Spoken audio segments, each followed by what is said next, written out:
So hello guys. So இந்த இல்லாமல் player who return 10,000 years later மான்வாவோட எபிசோட் 2 தமிழ் எக்ஸ்பிரஷன் தான் பார்க்க போகிறோம். ஸோ வீடியோவில் போகிறதுக்கு முன்னாடி யாரெல்லாம் வந்து எபிசோட் 1 பார்க்காம வந்துருக்கீங்களோ அவங்களாம் வந்து ஃபஸ்ட்டு பார்த்துட்டு வந்துருங்க. ஸோ அப்போ தான் வந்து உங்களுக்கு கதை புரியும். ஸோ அதுவும் இல்லாமல் நான் சொன்ன மாதிரி எபிசோட் 1 வெயிட் பண்ணி பார்த்துருந்தீங்கன்னா உங்களுக்கு வந்து எப்படி இருந்துச்சுன்றது தெரிஞ்சிருக்கும்.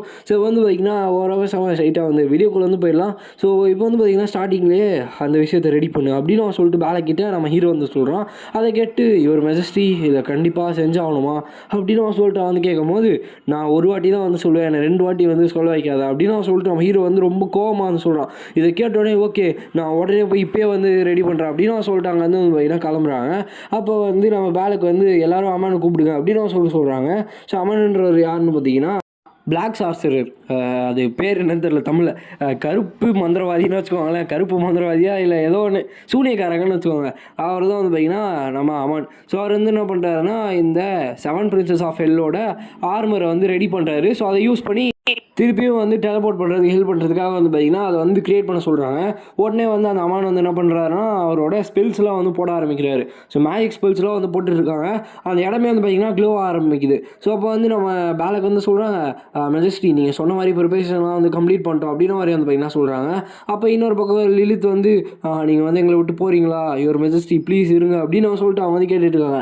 இன்னொரு பக்கம் அமான் வந்து சொல்கிறாரு, மெஜஸ்டி எனக்கு தெரிஞ்சு நீங்கள் வந்து ரொம்ப வந்து அமௌண்ட் ஆஃப் மேஜிக் வந்து இன்சர்ட் பண்ணிட்டீங்கன்னா, அதாவது அந்த ஆர்மர் இருக்கு இல்லையா, அந்த 7 பிரின்ஸ் ஆஃப் ஹெல் ஆர்மர், அதுக்குள்ளே வந்து உங்களுடைய மேஜிக் அதிகமாக வந்து இது பண்ணிட்டீங்கன்னா நீங்கள் வந்து ஃபோர்ஸ்ஃபுல்லாக வந்து டைமென்ஷனில் ஒரு கிராக் க்ரியேட் பண்ணுற மாதிரி ஆயிரும். ஸோ அதனால் அந்த மொத்த இதுவுமே வந்து ட்விஸ்ட் ஆயிரும். ஸ்பேஸ் டைமும் சரி, லைக் இந்த ரியல் டைம் எல்லாமே வந்து ட்விஸ்ட் ஆயிரும். ஸோ அதனால் கொஞ்சம் பார்த்துருங்க அப்படின்னு அவர் சொல்கிறாங்க. நம்ம ஹீரோ வந்து ஓகே நீங்கள் சொல்கிற மாதிரியே நான் வந்து பண்ணுறேன். ஸோ ஃபைனலாக என்னால் வீட்டுக்கு போக முடியும்னு நினைக்கிறேன் அப்படின்னு நான் சொல்லிட்டு ரொம்ப நிம்மதியாக மயிரியாடுன்ற ஒரு இடம் இருக்கும். அதுதான் வந்து டீமன் பேலஸ் இருக்க இடம். அந்த இடத்த விட்டு வந்து பார்த்திங்கன்னா அவன் டெலபோர்ட் ஆகிறான். ஸோ போயிட்டு இருக்கும்போது வந்துட்டு லிலித் வந்து இல்லை என்னை விட்டு போகாதீங்க ப்ளீஸ், நானும் அவங்க கூடவே வரேன் அப்படின்னு அவர் சொல்லும்போது, நீ வந்தனா திருப்பி நான் அங்கே இங்கே வந்துடுவோம் அப்படின்னு அவன் சொல்லிட்டு அவன் வந்து பார்த்திங்கன்னா லிலித் அப்படியே தள்ளி விட்டு அங்கேருந்து வந்து பார்த்திங்கன்னா ஸ்ட்ரைட்டாக அந்த கிராக்குள்ளே குதிச்சிடுறான். அதாவது அந்த டைமென்ஷனோட கிராக் இருக்கு இல்லையா, அதுக்குள்ளே வந்து பார்த்திங்கன்னா குதிச்சு அப்படியே வந்து தப்பிச்சு போயிடுறான். எல்லாருக்குமே வந்து அங்கே இருக்கவங்க எல்லாருக்குமே ரொம்பவே கஷ்டமாக இருக்குது. பட் நம்ம ஹீரோக்கு ரொம்ப சந்தோஷமாக இருக்குது. எப்படியோ வந்து நரகத்துலேருந்து தப்பிச்சுட்டு வந்துட்டோம்டா. லைக் நிறைய பேர் வந்து சொல்லுவாங்க இல்லையா, நரகத்துலேருந்து தப்பிச்ச மாதிரி இருக்குது. உண்மையாக நம்ம ஹீரோ வந்து பார்த்திங்கன்னா நரகத்துலேருந்து தப்பிச்சு வந்துட்டான். ஸோ இப்போ நான் உண்மையாகவே இடத்துக்கு வந்து போகிறேன் அப்படின்னு அவன் சொல்லிட்டு ஒரு சிஸ்டம் கிட்ட வரான். ஸோ இது என்ன விஷயம் அப்படின்னு அவன் சொல்லி பார்க்கும்போது அவனுக்கு வந்து நோட்டிஃபிகேஷன் வருது, நியூக்ளியர் கிராக் டிடெக்டர் அப்படின்னு சொல்லிட்டு வருது. ஸோ ஆக்சுவலாக டைமென்ஷனல் டிஃபென்ஸ் மெக்கானிசம்னு ஒன்று இருக்கும், கயா சிஸ்டம்னு ஒரு விஷயம் வந்திருக்கும். அது வந்து ஒரு டிஃபென்ஸ் மெக்கானிசம் வந்து இனிஷியேட் பண்ணி வச்சுருப்பாங்க. இப்போ நம்ம ஹீரோ வந்து என்ன பண்ணிட்டானா, தேவையில்லாமல் அவனோட எனர்ஜியை வந்து ரொம்ப அதிகமாக கொடுத்துட்டான். ஸோ அதனால அந்த இடமே வந்து பார்த்திங்கன்னா பயங்கரமாக கொலாப்ஸ் ஆகி கயா சிஸ்டமோட அந்த சிஸ்டம் இருக்கு இல்லையா, அதோட ஓவர்லோடு வந்து அதிகமாகிடுது. ஸோ பயங்கரமாக ஓவர்லோட் ஆகிடுது, ஃபெயிலியர் ஆகிட்டு லைக் அங்கே இருக்க அந்த கோரோட கிராக்கே வந்து பார்த்திங்கன்னா ஃபுல்லாக மாறிடுது. ஸோ அங்கே இருக்க அந்த லிமிட்டிங் சீல் இருக்கும் இல்லையா, அது எல்லாமே போயிட்டு அந்த இடத்துல சீலே இல்லாமல் ஃபுல்லாக வந்து பிரேக் ஆகிடுது. இப்போ நான் சொல்கிற விஷயத்த நல்லா வந்து கவனிச்சுக்கோங்க. நான் சிம்பிளாக வந்து சொல்கிறேன். இந்த கோர் சிஸ்டம் தான் வந்து பார்த்திங்கன்னா மொத்த டைமே வந்து கண்ட்ரோல் பண்ணுது. சப்போஸ் இந்த சிஸ்டம் கோரில் வந்து ஏதாச்சும் பிரச்சனை ஆயிடுச்சுன்னா டோட்டலாக டைமே வந்து மாறிடும். அதனால் நம்ம ஹீரோ வந்து தேவையில்லாமல் இது பண்ணதுனால அந்த இடத்துல அந்த கோரே வந்து பார்த்திங்கன்னா அதோட சீலை வந்து இழந்துருது. அதுக்கு இருந்த அந்த சீலை வந்து தாண்டி வந்துடுது. ஸோ அதனால் அந்த இடமே வந்து பார்த்திங்கன்னா வெடிஞ்சிடுது. இப்போ நம்ம ஹீரோ வந்து கண்ணை முழிச்சு பார்க்குறான். அந்த எல்லாமே வந்து பார்த்திங்கன்னா போயிடுது. சரி போதும் அப்படின்னு நான் சொல்லிட்டு அவன் வந்து பார்த்திங்கன்னா கண்ணை முழிச்சு பார்க்குறான். ஸோ இப்போ அங்கே இருக்க இடத்துல சன்லைட் இருக்குது, சுற்றி வந்து க்ரீன் ஃபாரஸ்ட்டாக இருக்குது. இது எர்த்தாக இருக்குமா அப்படின்னு அவன் சொல்லிட்டு அவன் வந்து பார்த்துட்ருக்கான். அதுவும் இல்லாமல் என்னோடய பாடி வந்து எப்படி இருக்குன்னு தெரியல அப்படின்னு அவன் சொல்லிட்டு பார்த்துட்டு இருக்கும் போதே அவனுக்கு ஸ்டேட்டஸ் விண்டோன்னு ஒரு விஷயம் வந்து பார்த்திங்கன்னா வருது. ஆக்சுவலாக இந்த ஸ்டோரியில் 2 அவேக்கனிங் வந்து இருக்கும். ஸோ ஃபர்ஸ்ட் அவேக்கனிங் இருக்கும், அதுக்கப்புறமா செகண்ட் அவேக்கனிங் வந்து பார்த்திங்கன்னா இருக்கும். ஸோ இதில் நம்ம ஹீரோக்கு வந்து அந்தளவுக்கு எதுவும் இல்லை. ஸோ ஸ்ட்ரென்த் 8 தான் இருக்குது, ஸ்டாமினா 7 தான் இருக்குது, இன்டெலிஜென்ஸ் 8 தான் இருக்குது, டெக்ஸ்டரிட்டி வந்து 9 இருக்குது. ஸோ ஆனால் டிமானிக் எனர்ஜி வந்து பார்த்திங்கன்னா ஸ்டார்ட்ஸு 12 இருக்குது. அதுக்கப்புறமா விஸ்டம் வந்து 7ன்ற மாதிரி கொடுத்துருக்காங்க. இன்னரன் கிளாஸ் வந்து கொஷின் மார்க்கில் இருக்குது. இது என்னதுடா அப்படின்னு அவன் சொல்லிட்டு அவன் வந்து பார்த்துட்ருக்கான். பார்த்தா அவனோட பவரே வந்து பார்த்திங்கன்னா சீல் பண்ணி வச்சுருக்காங்க. ஸோ லிட்டரலாக அவன் பவர் வந்து சீல் பண்ணிடுறாங்க. டக்குன்னு அவன் திரும்பி பார்த்தா மொத்த காப்ளின்ஸுமே வந்து பார்த்திங்கன்னா வர ஆரம்பிக்குது.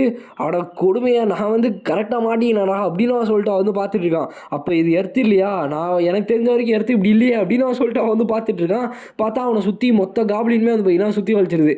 இப்போதைக்கு வேறு வழி இல்லை, இப்போதைக்கு எல்லாரையும் வந்து பார்த்திங்கன்னா அடிச்சு கொள்கிறேன். ஏன்னா மைரியா டீமன் பேலஸ்குள்ளே என்னோட டிமானிக் எனர்ஜி வந்து பார்த்திங்கன்னா வீக்காக இருந்துச்சு.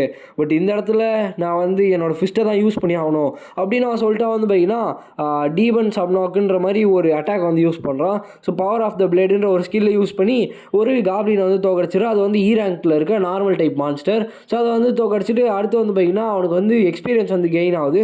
ஸோ நீங்கள் வந்து எக்ஸ்பீரியன்ஸ் கெயின் பண்ணிட்டீங்கன்ற மாதிரி வந்து பார்த்தீங்கன்னா வருது. அதுவும் இல்லாமல் லெவல் 4க்கு அட்வான்ஸ்மே ஆகிட்டான் ஸ்ட்ரெயிட்டாக லெவல் 1லேருந்து. ஸோ இந்த மான்ஸ்டர்ஸ்லாம் எங்கேருந்து வருதுன்னே தெரியல. அதுவும் இல்லாமல் இந்த எக்ஸ்பீரியன்ஸ் பாயிண்ட்ஸ் என்ன விஷயம்னு தெரியல. இது வந்து நார்மல் ஸ்டாட் மட்டும் இல்லாமல் இது வந்து என்னோட ஃபிசிக்கல் ஸ்ட்ரென்த் இருக்குல்லையா அதுவுமே வந்து ரொம்ப ஸ்ட்ராங் ஆகுது.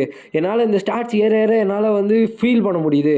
இப்போதைக்கு நான் போயிட்டு இந்த பிளேஸை பற்றி இன்ஃபர்மேஷன் வந்து தெரிஞ்சுக்கணும் அப்படின்னு நான் சொல்லிட்டு அந்த குளூட்டனின்னு ஒரு ஸ்கில் நான் ஃபஸ்ட் எபிசோடில் சொன்னேன் இல்லையா அதை வந்து யூஸ் பண்ணுறான். அது யூஸ் பண்ணுறதுனால பக்கத்தில் இருக்க பாடிஸோட எனர்ஜிஸ்லாம் வந்து பார்த்தீங்கன்னா அப்சர்வ் பண்ணுறான். ஸோ அவனுக்குமே வந்து பார்த்தீங்கன்னா டீமன் எனர்ஜியோட ஸ்டாட் இருக்குல்ல அது வந்து ஒரு பாயிண்ட் வந்து இன்க்ரீஸ் ஆயிரும். ஸோ டிமானிக் எனர்ஜியா இந்த இடத்துலையும் அது வந்து இருக்கா அப்படின்னு நான் சொல்லிட்டு அவன் வந்து பார்த்துட்டு இருக்கான். அப்போ இது எர்த்தே இல்லையா நான் வந்து திருப்பி மாட்டிக்கலாம் அப்படின்னு சொல்லிட்டு பயங்கரமாக ஃபீல் பண்ணிட்டு இருக்கான். டக்குன்னு கத்துற மாதிரி ஒரு சவுண்டு கேட்குது. இது வந்து மான்ஸ்டரோ இல்லை டீமனோ மாதிரி இல்லை, அப்போ அது ஹியூமனாக தான் இருக்குன்னு நினைக்கிறேன் அப்படின்னு சொல்லிட்டு பயங்கர ஃபாஸ்ட்டாக வர்றான். லிட்டரலாக வந்து அவன் பறக்கிறான். ஸோ 10,000 வருஷம் ஆயிடுச்சு நான் வந்து ஒரு ஹியூமனை பார்த்து. சுற்றி வந்து மான்ஸ்டர்ஸாக பார்த்துருப்பேன். அதுவும் டென்டகிள்ஸ் ஃபஸ்ட்டு கிரியேச்சர்ஸ்லாம் வந்து டசன்ஸ் ஆஃப் ஆல்மோஸ்ட்டு ரொம்ப டிஸ்கஸ்டிங்காக இருப்பானுங்க, ரொம்ப அக்லியாக இருப்பானுங்க. ஸோ இதுக்கு மேலே வந்து நான் ஒரு ஹியூமனை பார்த்தே ஆகணும். அவங்க அக்லியாக இருந்தாலும் பிரச்சனை இல்லை, எனக்கெல்லாம் பிரச்சனை இல்லை. நான் ஃபஸ்ட்டு போய் ஒரு ஹியூமனை வந்து எப்படியா பார்த்துடணும். ப்ளீஸ் அந்த டென்டகிள்ஸ் மட்டும் இருக்கக்கூடாது, ப்ளீஸ் அது ஹியூமனாக இருக்கணும் அப்படின்ற மாதிரி பார்த்துட்டு ஒரு ரியாக்ஷன் வந்து கொடுக்குறான். லிட்டரலாக இந்த ரியாக்ஷன் வச்சு நீங்கள் வந்து ஈஸியாக கண்டுபிடிச்சிக்கலாம். அடுத்த செகண்டே அந்த ஹியூமன் கிட்ட இருக்க அந்த காப்ளினை வந்து அவன் அடிச்சு கொண்டுறான். ஸோ ஆக்சுவலாக அவனுக்கு முன்னாடி இருக்கிறது ஒரு பொண்ணு. ஸோ ரொம்பவுமே தேங்க்ஸ் அப்படின்னு சொல்லிட்டு அந்த பொண்ணு வந்து சொல்லும் போது நம்ம ஹீரோ லிட்டரலாக அப்படியே எங்கேயோ மிதந்துட்டு இருக்கான். அப்படியே அந்தளவுக்கு சந்தோஷமாக இருக்குது அவனுக்கு. ஏதோ சொர்க்கத்தில் மிதக்கிற மாதிரி வந்து பார்த்தீங்கன்னா இருக்குது. அந்த பொண்ணோட கையை பிடிச்சி வந்து பார்த்தீங்கன்னா அப்படியே நிற்க வைக்கிறான். ஸோ அவங்க வந்து சொல்கிறாங்க என்னை வந்து காப்பாற்றினதுக்கு ரொம்பவுமே நன்றி, என்னோட பேர் ஹான்சியோலா அப்படின்னு அவன் சொல்லிட்டு அவங்க வந்து சொல்கிறாங்க. நம்ம ஹீரோ வந்துட்டு அப்படியே ஏதோ ஷாக் அடித்த மாதிரி வந்து பார்த்தீங்கன்னா ஸ்டாச்சு மாதிரி நின்றுட்டு இருக்கான். அவங்க வந்து ஏதாச்சும் தப்பாக இருக்கா அப்படின்னு அவன் சொல்லும் போது நம்ம ஹீரோ ஸ்ட்ரைட்டாக, ஸோ பாய்ஸ் வந்து எப்பயுமே ஸ்ட்ரைட்டாக இருப்பாங்கன்னு கேள்விப்பட்டிருப்பீங்க. ஸோ இப்போ வந்து ஸ்ட்ரைட்டாக போயிட்டு ப்ளீஸ் என்னை வந்து கல்யாணம் பண்ணிக்கோங்க அப்படின்னு நம்ம சொல்லிட்டு நம்ம ஹீரோ வந்து சொல்கிறான். ஸோ இந்த இடத்துல இந்த வீடியோ நம்ம ஏர்ன் பண்ணிக்கலாம் கைஸ். ஸோ லிட்டரலாக இந்த இடத்துல செம்ம ஃபன்னாக இருந்துச்சு. பயங்கரமாக வந்து பார்த்தீங்கன்னா நான் சிரிச்சுட்டு இருந்தேன். ஸோ சிரிக்கூடாதுன்னு நான் எவ்வளோ ட்ரை பண்ணாலும் என்னால் அடக்க முடியல. அந்தளவுக்கு வந்து பார்த்தீங்கன்னா பயங்கர காமெடியாக இருக்கும் பண்ணுற விஷயம்லாம். போக போக தான் அவங்களுக்கு வந்து பார்த்தீங்கன்னா தெரியும். ஸோ எப்பயுமே அந்த தலையை வந்து பார்த்தீங்கன்னா ஸ்ட்ரைட்டாக வந்து பேசிடுவோம். ஸோ ஸ்ட்ரைட்டாக அந்த பொண்ணை பார்த்தோன்னே போய் என்னை வந்து கல்யாணம் பண்ணிக்கோங்கன்ற மாதிரி வந்து பார்த்தீங்கன்னா சொல்கிறான். ஸோ அந்த பொண்ணு வந்து அப்படியே ஷாக்காகி ஸ்டக்கில் நிற்கிறாங்க. ஏன்னா அவங்க தனியாக வந்திருக்காங்க போல். அதனால் வந்து பார்த்தீங்கன்னா சுற்றி மான்ஸ்டர்கிட்ட மாட்டினாங்க. நம்ம ஹீரோ வந்து காப்பாற்றிட்டோம். ஸோ அடுத்த எபிசோடு வந்து இன்னுமே இன்ட்ரெஸ்டிங்காக இருக்கும். ஸோ அதனால் ஃபுல்லாக லைக் போட்டுருங்க. ஸோ இந்த வீடியோ உங்களுக்கு பிடிச்சிருக்குன்னு நினைக்கிறேன். ஸோ பிடிச்சிருந்துச்சுன்னா லைக் பண்ணிட்டு நம்ம சேனலை வந்து சப்ஸ்கிரைப் பண்ணிக்கோங்க. ஸோ நெக்ஸ்ட் உங்களை மீட் பண்ணுறேன். So bye.